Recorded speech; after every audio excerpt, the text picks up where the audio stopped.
Thanks for joining me, everybody. Today I have Clare Bradley, the anger management coach, with me, here to talk about mental health and how we can best overcome anything that we're experiencing. How are you today, Claire? I'm very well, thank you. Thank you for having me on today. Well, thank you so much for taking the time to join me.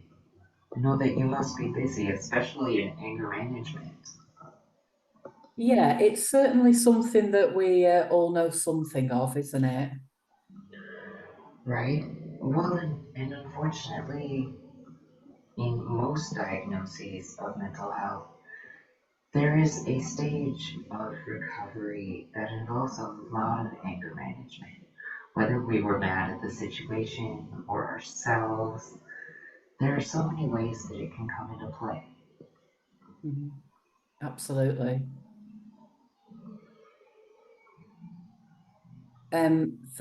How I got into anger management was via, I mean, a bit of my story was I served as a police officer for just short of 21 years.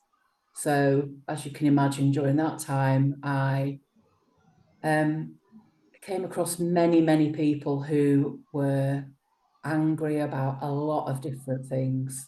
Um, and unfortunately, I was medically retired from the police due to suffering from chronic pain and kind of jumped around a bit in jobs then. And then just a few years ago, I became the victim of domestic abuse. So I saw, and you'd think that having served as a police officer, that I would know firsthand what domestic abuse looked like, and that I would be able to pick out those red flags from miles away.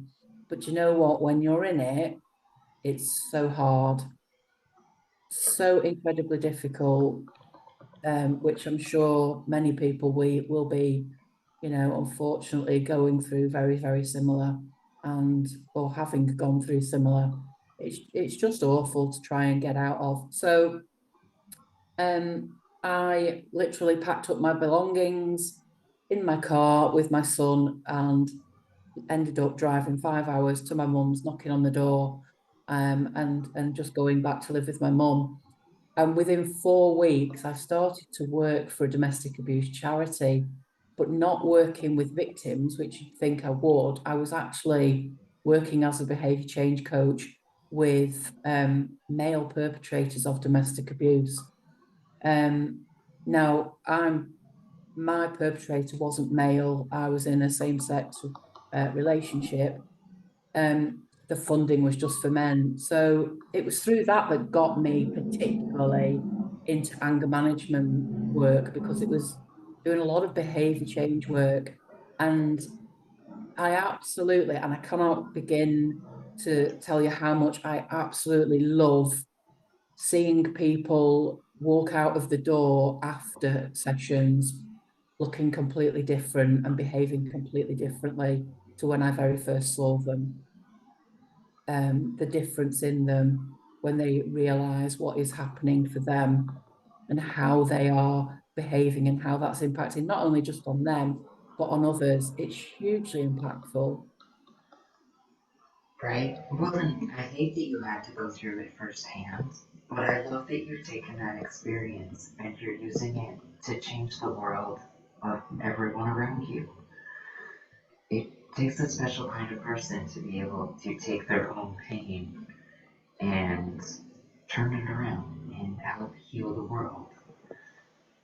Thank you. And there's that story about the starfish, isn't there? I don't know if you've heard it, where with the starfish all come up onto the side of the seashore, and whilst we can't save every single starfish, if we all throw one starfish back into the sea, we can save many. So whilst I myself won't protect the world and save the world, we can all make a difference, can't we? Exactly.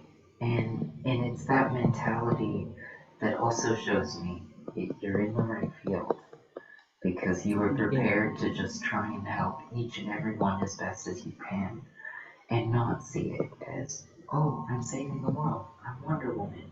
Well, yes, in a way you definitely are, but Yeah, the focus is on the individual and not the whole. absolutely. And I think it's so important to recognize as well that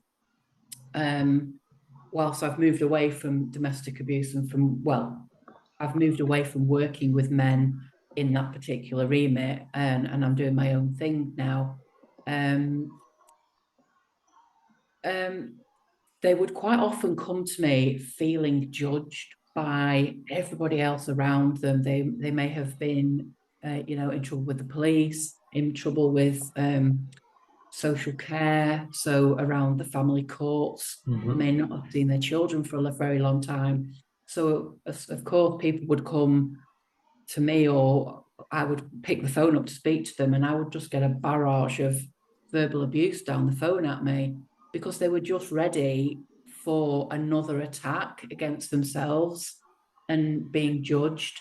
And Exactly. Like they feel the entire weight of society on their shoulders. yeah, And that's the hardest part because of the way that our social societies are structured. mhm, Men are supposed to be all powerful. They're yeah, supposed to just care for all of the finance and all of this. And still in some families they are single income while mom or other partner stays home and cares for children. And they're just supposed to bear this brave face. Well, we're here to tell you, man, we may work with less of you personally, but you're allowed to have your emotions and feel them and absolutely. express them, preferably in healthy ways.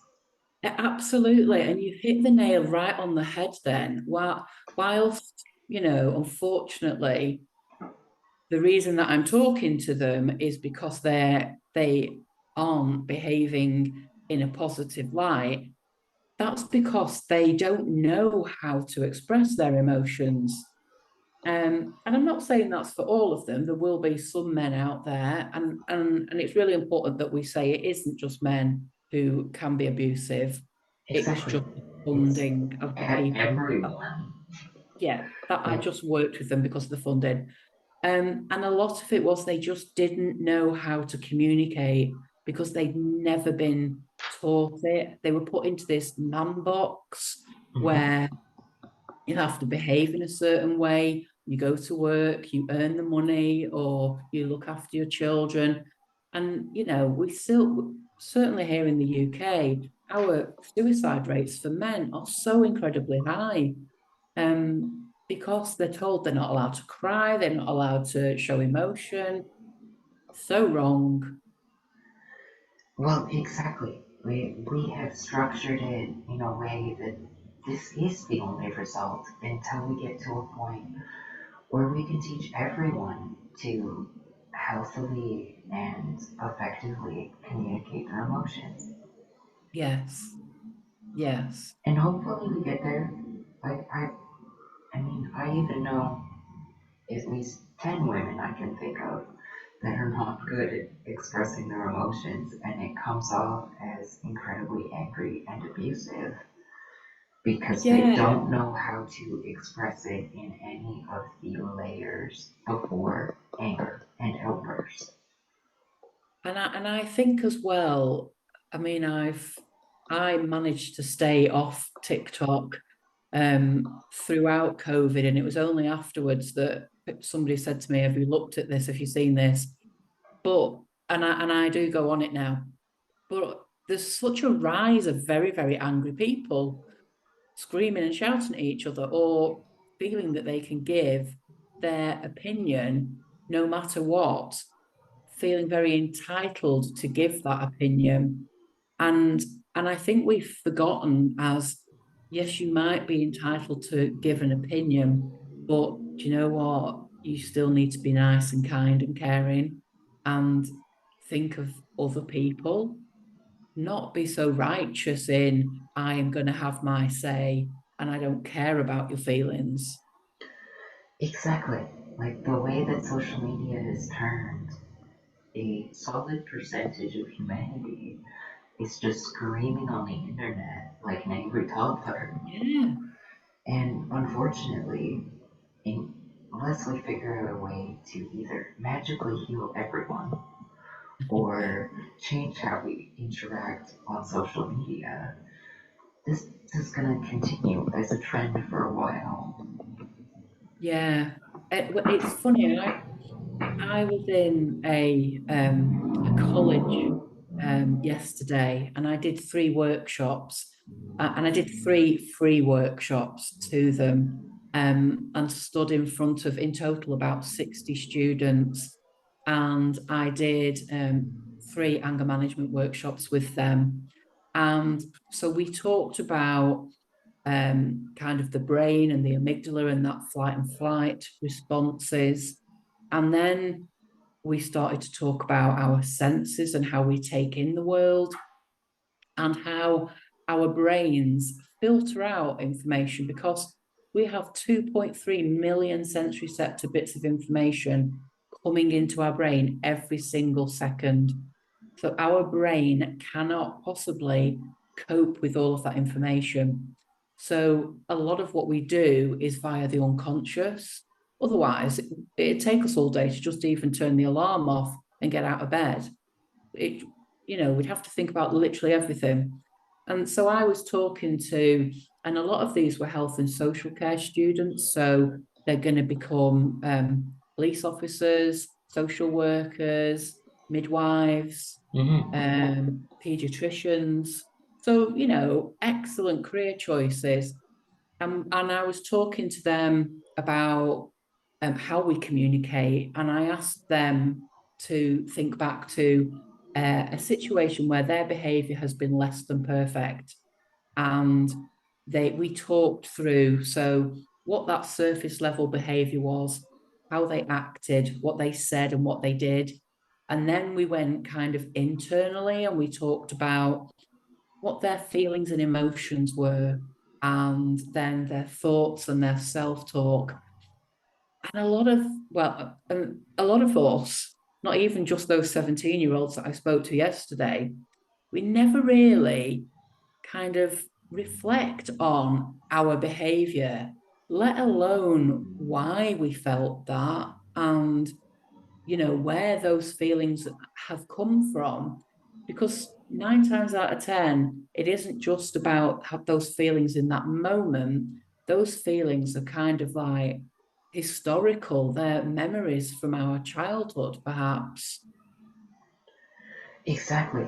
I even things from when we were toddler age Yeah, can be actively affecting how we process or even the emotions that we're sitting in today. Yeah, you could still be angry about something that happened 20, 30, 50 years ago if you haven't absolutely.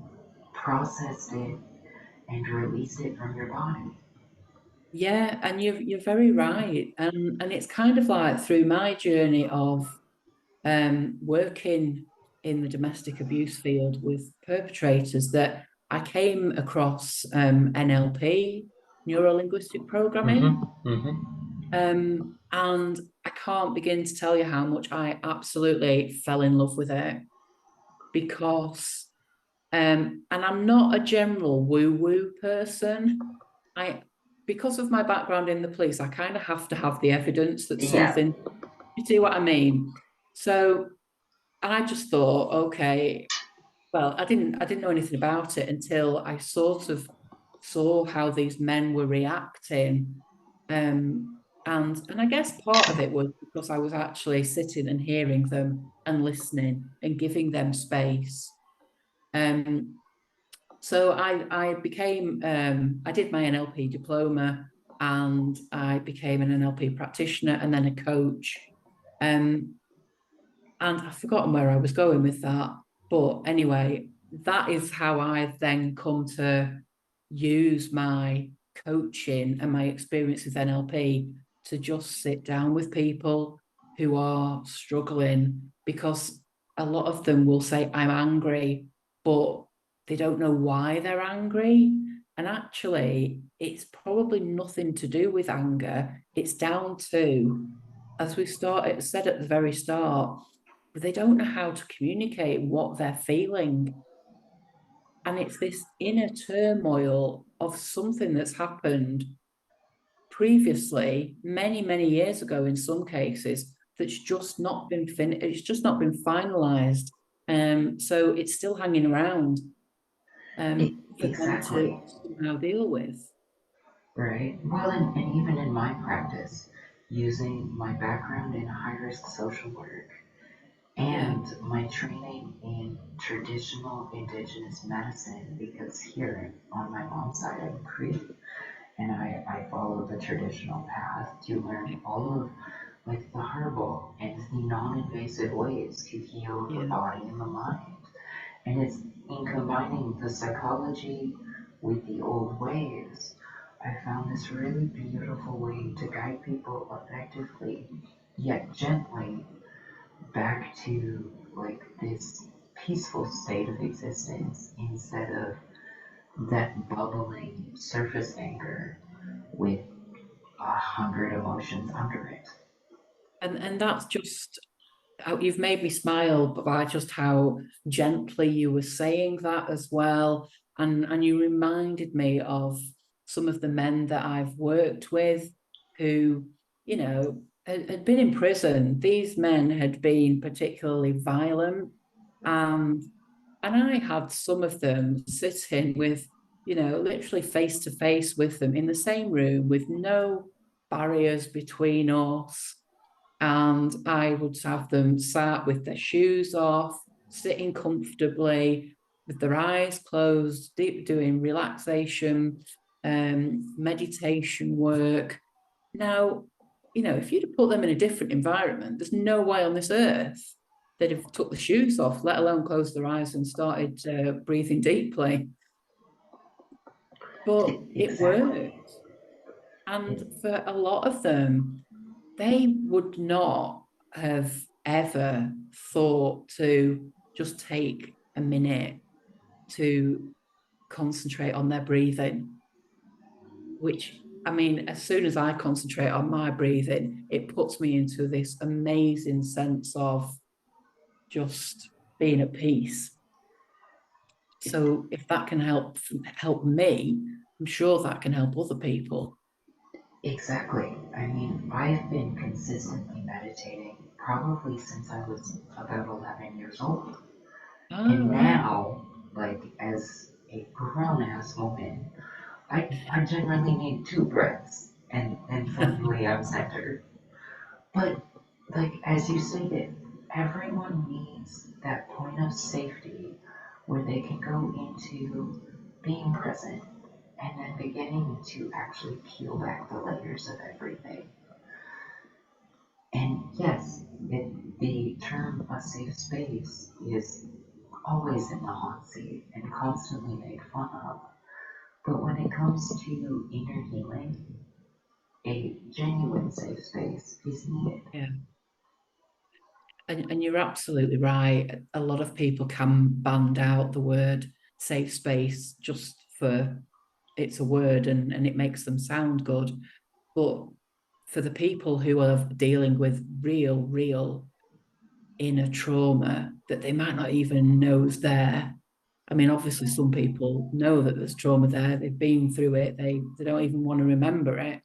Um, but having that genuine safe space where in some cases I almost felt like I was the protector of these men who, were in some cases incredibly violent, but suddenly the table was turned, and by just allowing them to be vulnerable, I guess, Right? um, perhaps the first time they'd ever been vulnerable, because it doesn't go along the image of somebody who keeps getting himself arrested and getting into prison and, you know, beating someone up or screaming and shouting at somebody because they don't like the look of them. That, that's not the box that they've been put into, I guess.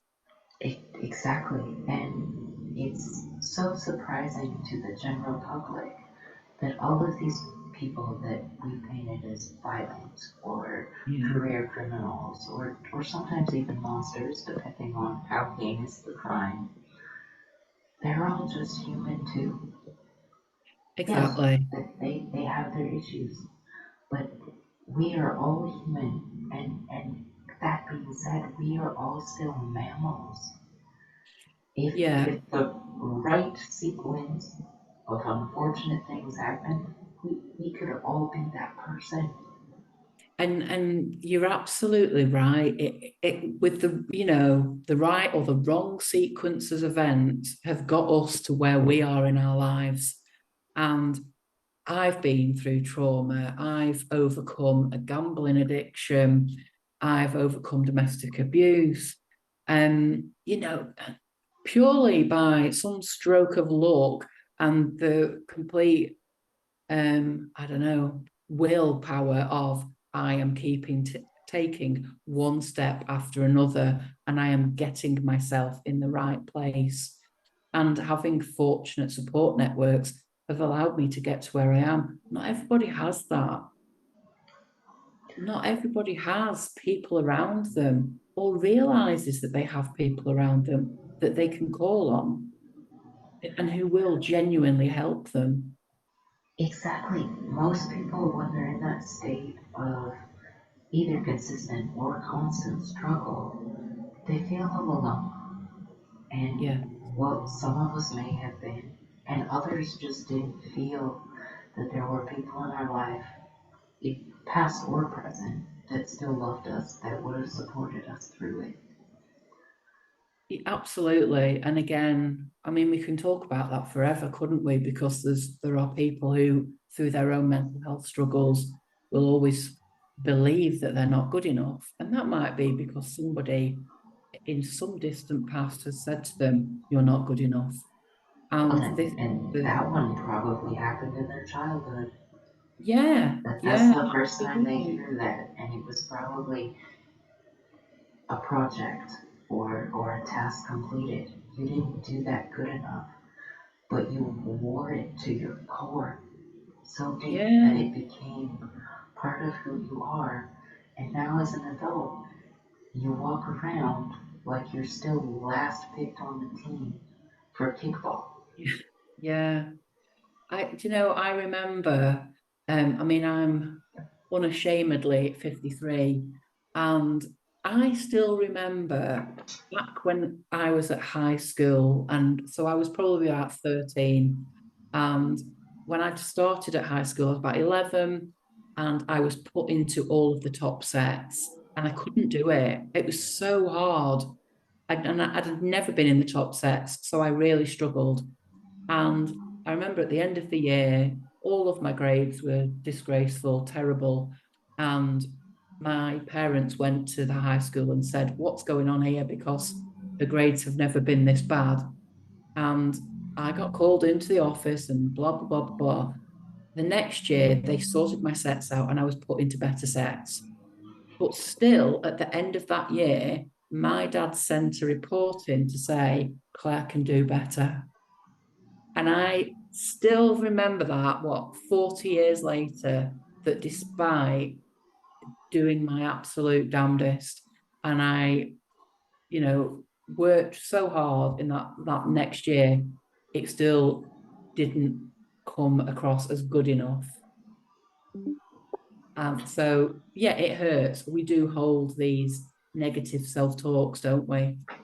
We really do. And even when we process them, you have to continue to reprocess them through life to get like a deeper sense of release, like later on. It's not ever a one and done thing. It's a when it comes up, sit with Yeah, it, feel it, release it however you need to, even if that's art or music absolutely. or dancing around like no one's watching. Like moving our bodies is a great way to get that somatic release if you can't release it in other ways. Right? back when my ankle was still strong enough before injuries, I would go for a run. And I would go do 5 kilometers anytime I just could not deal with the emotions in my body. Yeah. And Now I'm retraining that ankle so that I can get back to that. you're putting yourself back through torture, it sounds like. Just a little um, bit. um, what was I going to say then? And you're right, we have to be kind to ourselves. And I think we live such busy lives, and people, feel guilty about spending just even a couple of minutes to themselves. And for me, I love a bit of self-care and being on my own, and because that's kind. And if we can't be kind to ourselves, who can we be kind to? Exactly. Nail We on the head should. right there. Pardon? You hit the nail on the head right there. Yeah. We're our own vehicles, aren't we? Right? All of So the time that I spend with myself, that is me dating myself.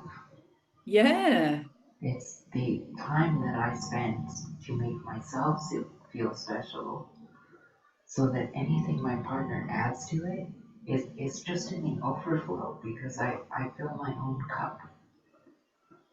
yeah. I love the way you said that. It's like dating myself. I'm going to use that. I love that. Well, and I literally do. I will take myself for coffee by myself. I will do lunch or dinner by myself. I And any time that it's just, oh, this was a long week. Are we celebrating? Are we grieving? Oh, we're grieving?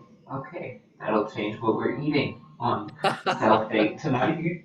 But it's doing the things that you need to in a way that make you feel special and make doing it not feel monotonous. Yeah, yeah. And it just increases that dopamine level, doesn't it?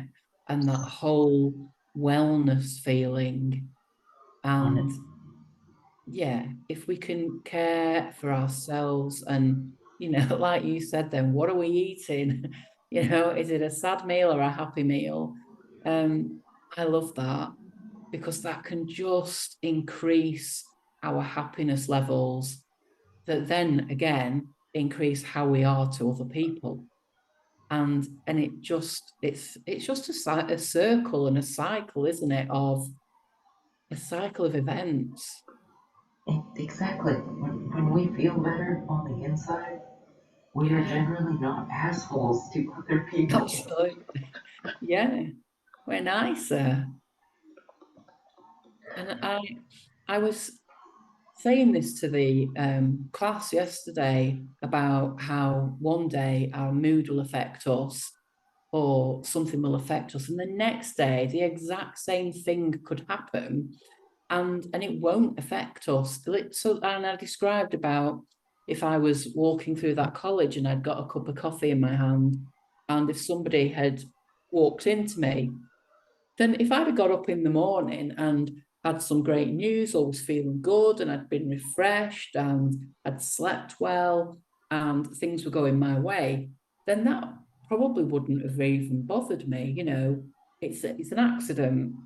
Yeah, if I hadn't have slept well, if I'd have had an argument with someone or somebody had been, horrible to me or spoken down to me or been aggressive and a lot of, negativity towards me, and somebody then bang into me and spilt my coffee, that's a likelihood that I am going to take that quite badly.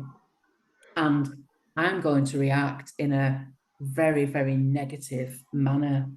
And that's how some days things can affect us. And you just think, why is that affecting me so badly today?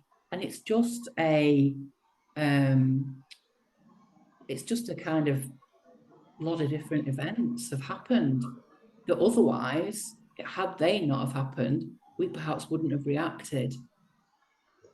Exactly. And it's time that we start realizing how truly affected we are by our surroundings and the events that happen day in and day out. Yes. Listen, Yes. we are a result of our environment. If you want a happy and positive life, surround yourself by happy and positive events and people. Absolutely. And also, if you want the people around you to be happy, then you need to model that behavior. If Exactly. you if you don't want people to be, I'll quite often hear people saying, well, I shouted because my partner shouted at me, and they're always horrible to me. And it's kind of like, if we want people to act in a certain way, then we have to model that behavior. And I guess that's where the term modeling came from, wasn't it? Where we see all the models on the catwalks with the dresses and the whatever outfits. They're wanting us to look like them, or they're wanting us to buy into that. Well, if I want people to be nice to me, then I'll show them the behavior that I would like and how I'd like to be treated. Because if I'm going to scream and shout at everybody, that's exactly what I'm going to get back. So, I don't want that. So for me, I like an easy life. I like nice, polite conversations. I love a bit of banter and to have a laugh with people. So if that's how I want people to be with me, then that's how I will communicate and how my body language will be. It's as simple as changing our body language, changing our facial expressions as well. People just don't understand how just a change of a facial expression to showing that we are interested can hugely impact on how other people are around us. Exactly. I mean, even on a day where I intentionally smile at every person that I walk past when walking down the street, Yeah, 9 out of every 10 people, they don't just smile back, they just start smiling and they yeah, keep it on their face yeah, because they just saw someone that was showing happiness or contentment and they went, my life isn't so bad, I can smile. yeah. And you're right. I've thought about that as you said it, and that would make you walk past them still smiling and having a bit of a spring in your step. And it just shows that there's somebody actually thought about you. My mum's, she's 81 this month. And I always, whenever I see an older person out, I always think of my mum and I always take the time to just say hello because I think that person might not have spoken to anybody all day. And so, and again, it's just the small, small things. We don't have to go out of our way. Like you say, a smile, good morning. It's such a small thing, but that can make somebody's day. Right? And sometimes I skip the hello or the good day and I just go into how you doing? And people, Yeah, you can hear the spring in their voice. That this random stranger just asked how I was doing. yeah, I'm like, yep. And I genuinely hope that the answer is somewhere on the expression of, well, we're good. I yeah, don't know you, and I hope you're good. yeah. And how lovely. I remember when I was at serving police officer and I was in the stairwell at work, and the senior officer for that police station was walking down the stairwell. And normally I would have darted through the nearest doorway to get out of their way, but I was in the stairwell and couldn't. And they walked past me and we exchanged good mornings. And he just kept on down the stairs. And I said, good morning, sir, how are you? And he got down past me, down to the next bit of stairs, and he stopped in his tracks. He turned around and looked at me and he went, I'm really sorry. You asked me a question then, and I completely blanked you. Thank you so much for asking. I'm really, really well. How are you?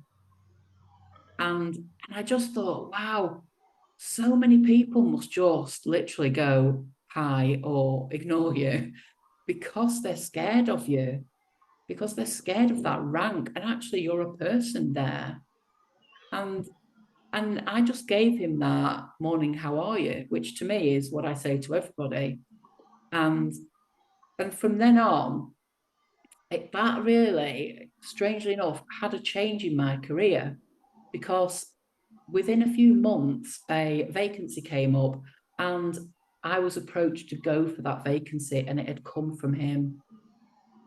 So small hello, how are you got me recognized. Exactly.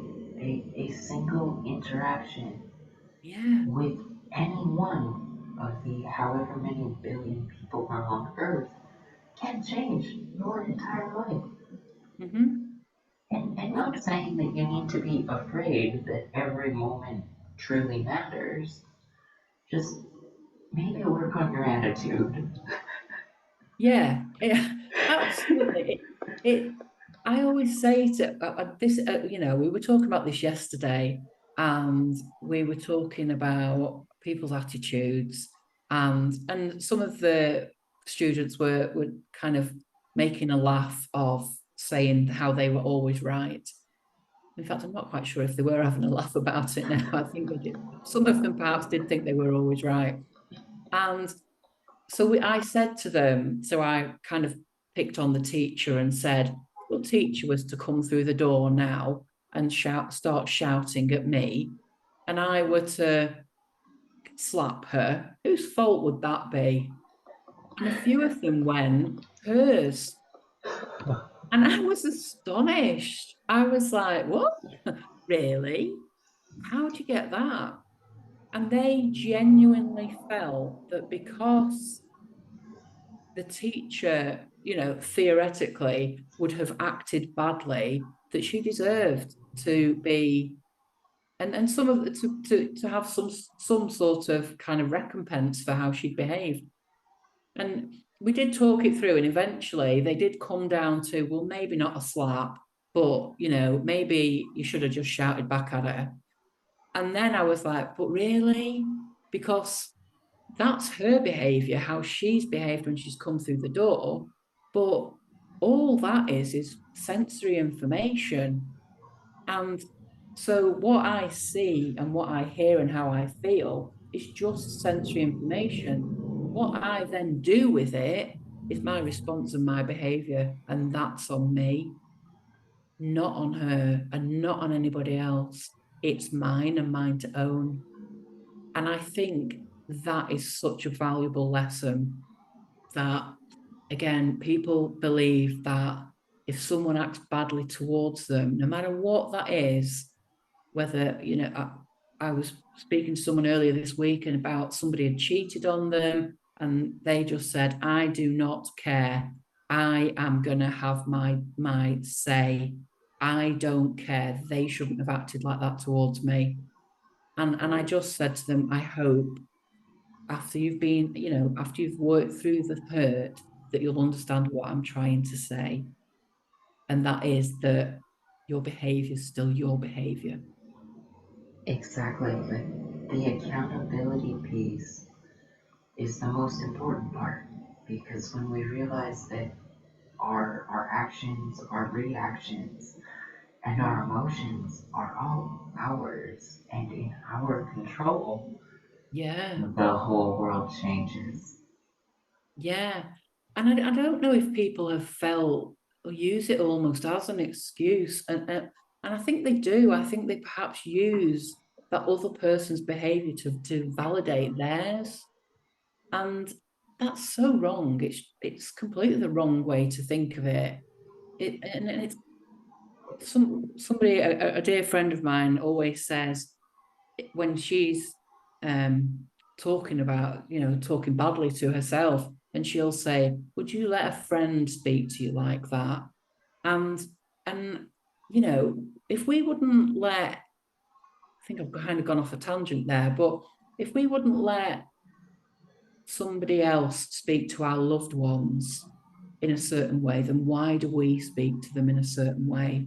Why do we let our anger kind of lose all inhibitions, and we are violent and abusive towards our loved ones? And as well, since when did it become okay to be abusive to people we don't know? I just don't understand that. I don't think I'll ever understand that. And I am fearful that the art of communication is something that's becoming more and more distant. See, and to leave you all with a final thought, I'm going to reiterate what Claire just said. When did it become okay to be abusive to anyone, let alone the people that we do not know? Thank you so much for joining us today.